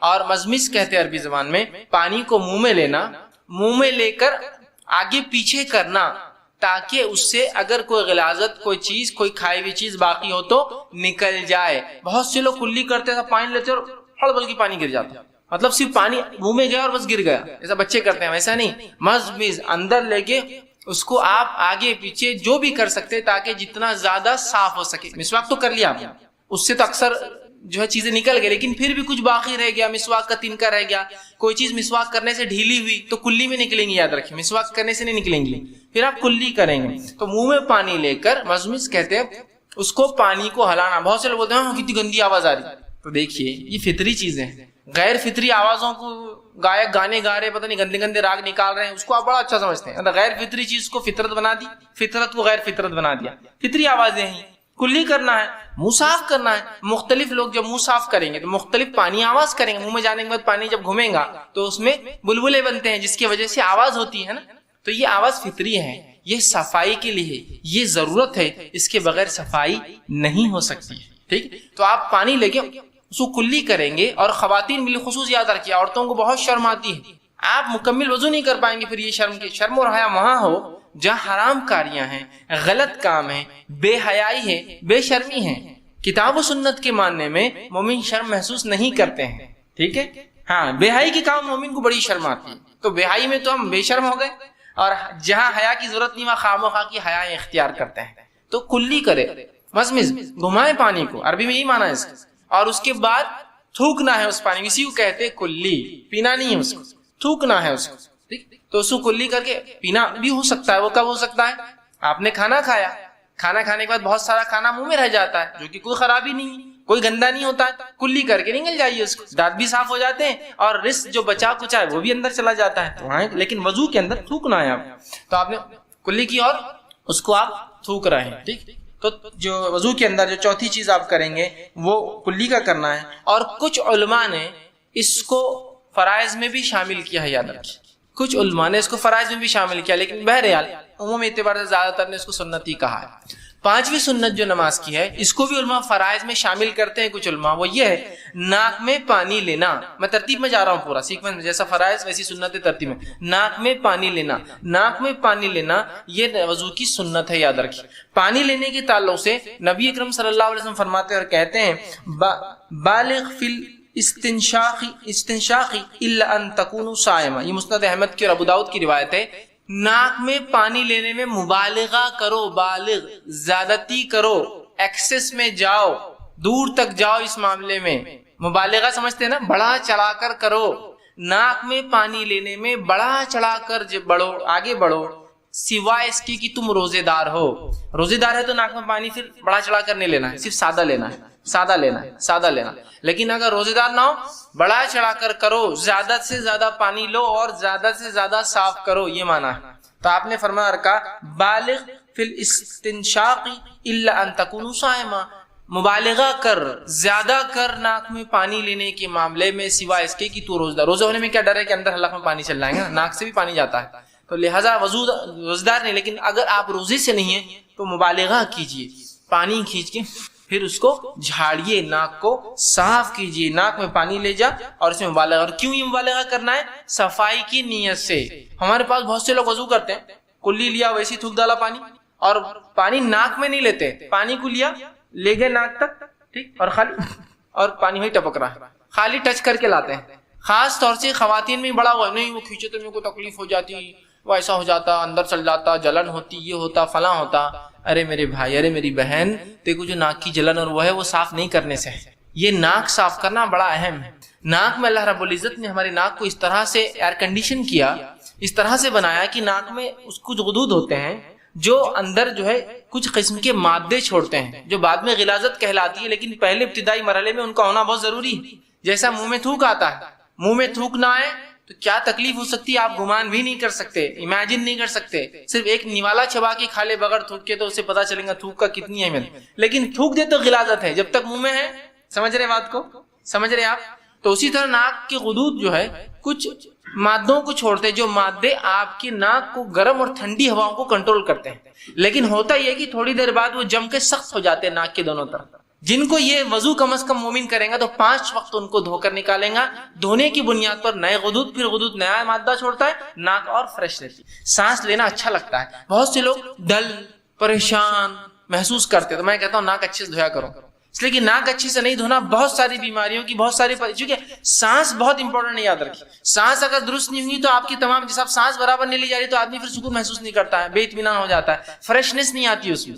ایک تو چہرہ, اور اگر آپ ناک دھوئے تو دیکھیے آپ کتنے فریش محسوس کرتے ہیں. کوئی بھی انسان ان میں سے اٹھے, چہرہ اور ناک دھولے, فریش. ناک نہیں دھولیں گے آپ, رننگ کریں گے تکلیف, کام کریں گے تکلیف, سانس چلتے رہتی ہے. تو بہت سے مردوں اور عورتوں کو سانس کی شکایت نہیں ہوتی, ناک بند ہونے کی شکایت ہوتی ہے, جس کی وجہ سے وہ پریشان ہوتے ہیں. ناک دھوتے نہیں برابر, دھوئیے, مبالغہ کیجیے، کھینچیے پانی کو، صاف کیجیے، جھاڑیے اس کو، ایک دم کلین کیجیے، ٹھیک. اور بہت ضروری یاد ہے، بہت ضروری، اس میں کوئی شرم محسوس مت کیجیے. بہت کم میں نے اور آدمیوں کو دیکھا، میں ناک میں پانی ڈال کے بالکل بہترین ناک صاف کرتے ہیں، ہاں صاف ہوتی ہے، جھاڑ رہے ہیں.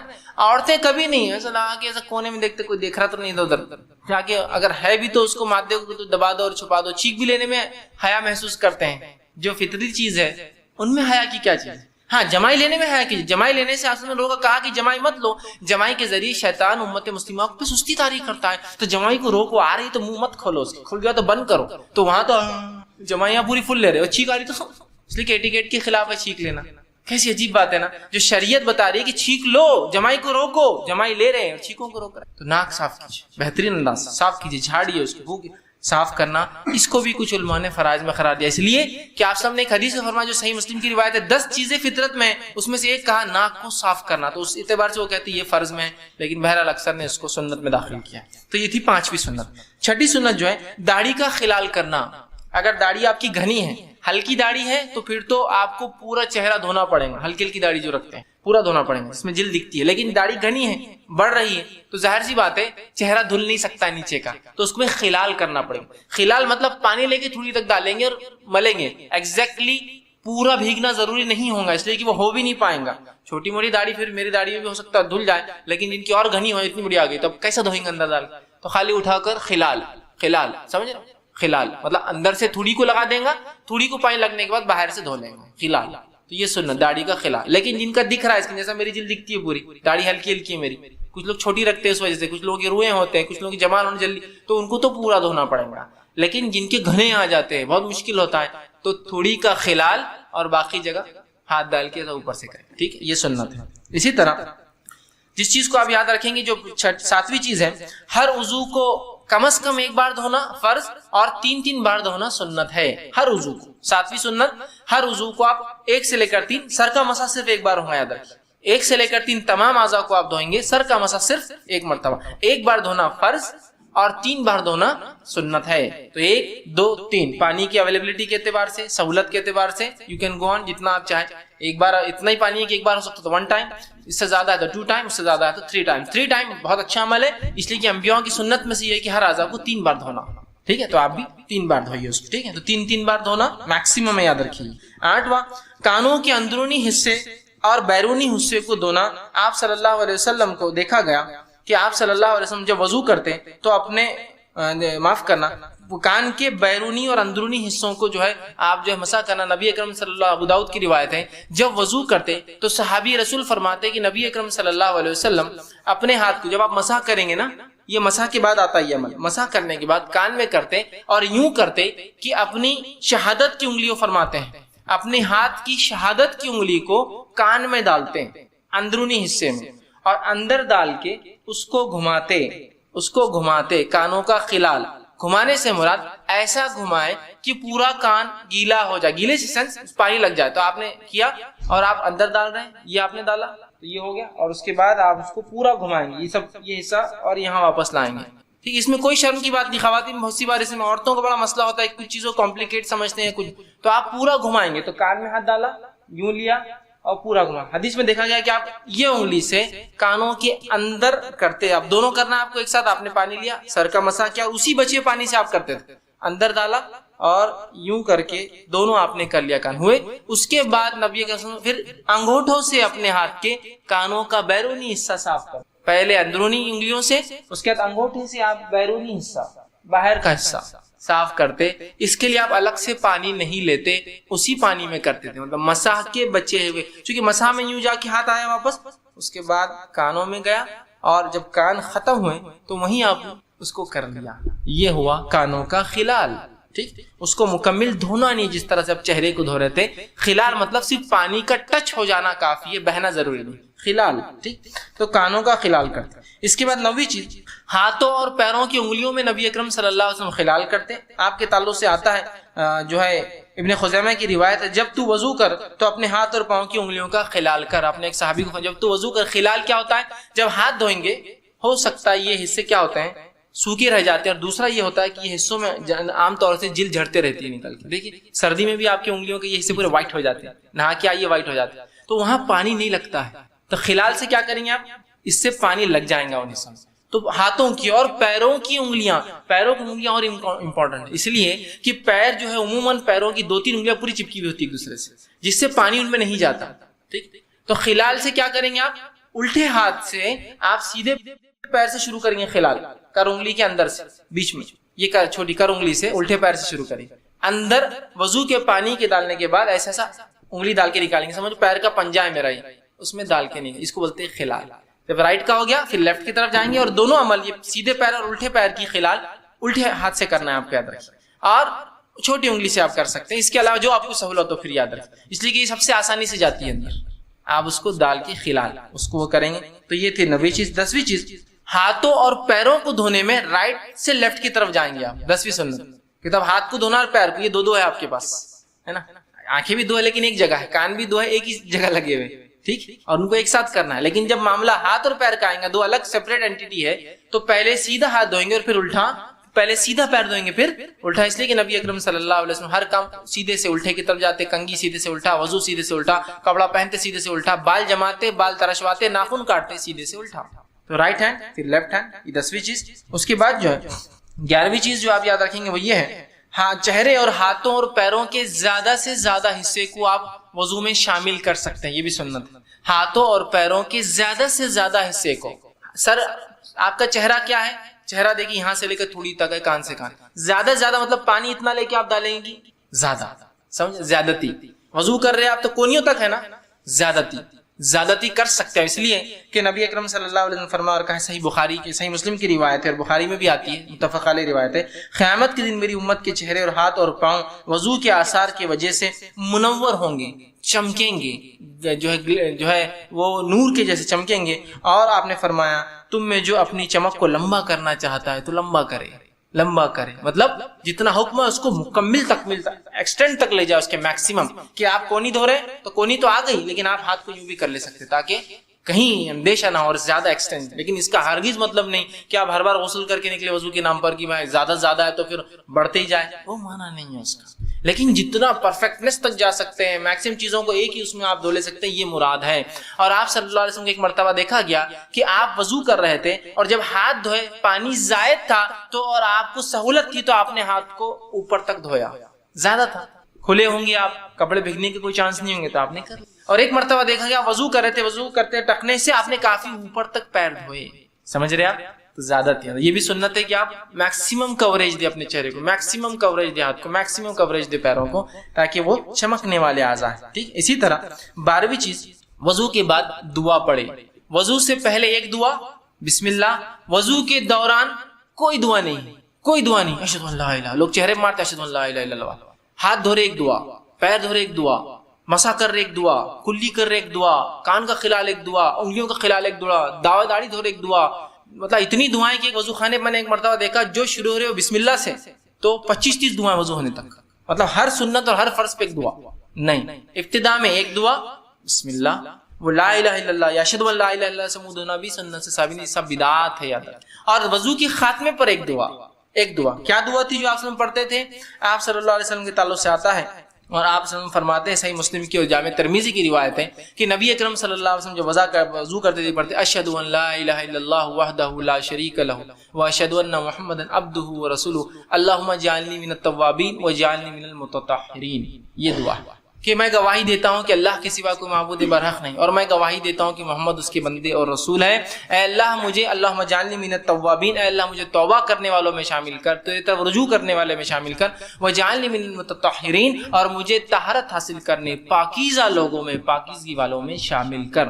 یہ دعا کرتے نبی اکرم صلی اللہ علیہ وسلم. اس دعا کے بعد شہادت کی انگلی اٹھانے یا آسمان کی طرف دیکھنے کے تعلق سے کوئی صحیح روایت ثابت نہیں ہے، تو لہٰذا آپ اس کو یوں ہی پڑھ لے. ٹھیک ہے، نہ اٹھانے کی نہ دیکھنے کی، دونوں روایتیں بہرحال ضعیف ہیں، تو لہٰذا صرف اس کو پڑھنا ہے. اور جو شخص ایسا کرتا ہے، آپ صلی اللہ علیہ وسلم فرماتے ہیں جو شخص وضو کرے مکمل اچھے سے کرے، اس کے بعد یہ پڑھے، یہ دونوں چیزیں گواہی دے اور یہ دعا پڑھے، تو جنت کے 8 دروازے روز قیامت اس کے لیے کھول دیے جائیں گے، جس میں سے چاہے اس میں سے داخل ہو. جہنم کے 7 دروازے ہیں اور جنت کے 8 دروازے ہیں، تو 8 دروازے اس کے لیے کھولیں گے جو یہ دعا وضو کے بعد کرتا ہے. شروعات میں بسم اللہ، خاتمہ